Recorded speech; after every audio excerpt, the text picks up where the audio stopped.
Hey friends, happy Sunday. Today is Sunday, September 6th, and I'm coming to you to pick up where we left off in our big picture story of the Bible.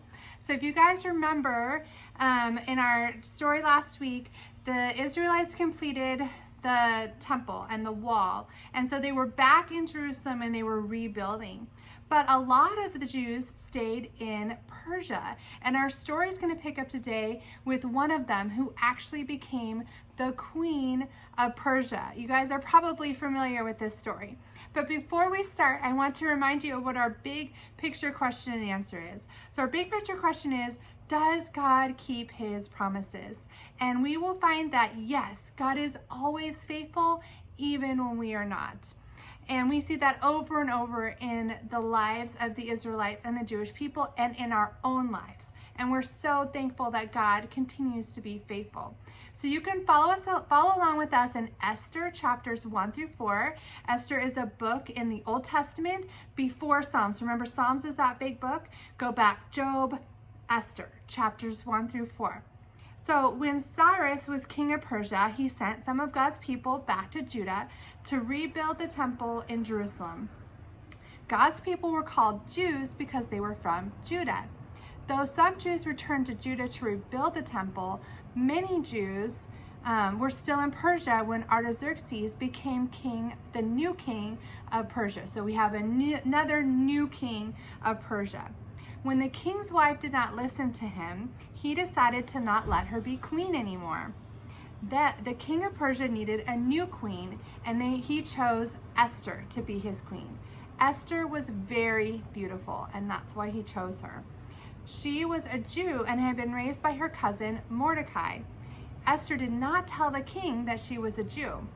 One day, Mordecai heard that Haman, a very important leader who worked for the king, was planning to have all of the Jews killed.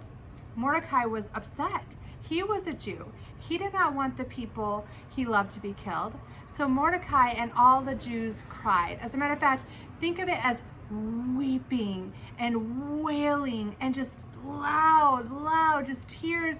Have you ever had those tears that you just can't control? Sometimes we call it ugly crying because you just can't. You're just crying so hard. And that's what was happening. And Esther did not know what was wrong. So she sent a messenger to Mordecai. Why are all the Jews upset? She asked. Mordecai told Esther about Haman's evil plan. You have to do something, Mordecai said. You're the queen. Ask the king to stop Haman. Ask him to save the Jewish people. And Esther sent a message back to Mordecai. No one can approach the king unless the king calls for that person first, Esther said, and she hadn't been called for. The punishment is death unless the king holds out his scepter. Then you may live. Mordecai encouraged Esther to think about it. You're a Jew too, he said. If you do not stop Haman, he will kill you, just like the rest of us. Maybe this is why you are the king. Maybe God put Esther in this place to save her people. Esther asked Mordecai to gather the Jewish people and to fast. Fasting is when you don't eat or drink for a certain number of days, and you pray to God and you ask God for help.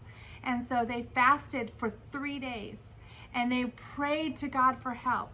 And then Esther was going to go to the king. She was willing to die to save the Jews. Doesn't that sound a little bit familiar? You see, God's plan all along was to send the Messiah who actually did die on our behalf. And he was going to send the Messiah through Abraham's people, through the Israelites, through the Jews that Haman was trying to kill.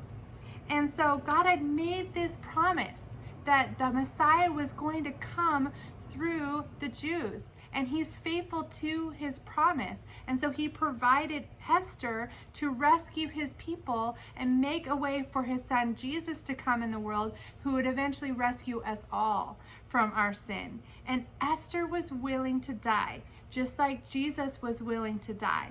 Now we know Jesus died, but we're going to have to find out next week what happens with Esther. So I hope that you come back to hear the rest of the story. But I just think it's so amazing that God provided this Jewish woman to be the queen of Persia, which was basically ruling the known world at that time.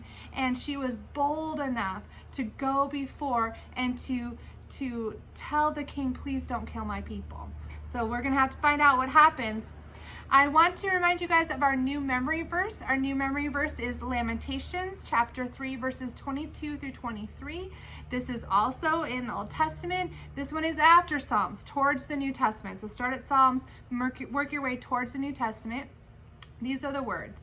Because of the Lord's great love, we are not consumed, for his compassions never fail.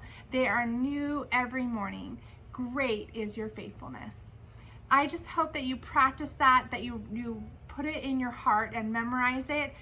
Please, after you memorize it, if you aren't coming to church, tell it to your parents. Have them let me know. I will send you a prize. If you are coming to church, come and tell me your memory verse, and I have a big prize box for you guys. I want all of you guys to know that are still at home that we miss you, but we understand why you're there, and we look forward to the time when we can be together again.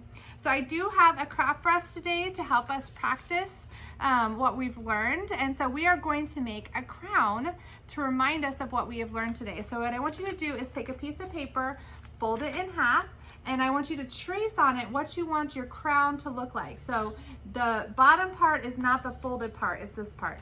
So trace on it what you want it to look like. And so I already traced mine, and then what you can do is you can fold it out and then tape it together.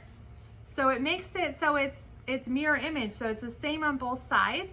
And then go ahead and decorate it, color it, put glitter, put stickers on it, and then you'll have a crown that you can wear. You can staple it together and you'll have a crown just like Queen Esther.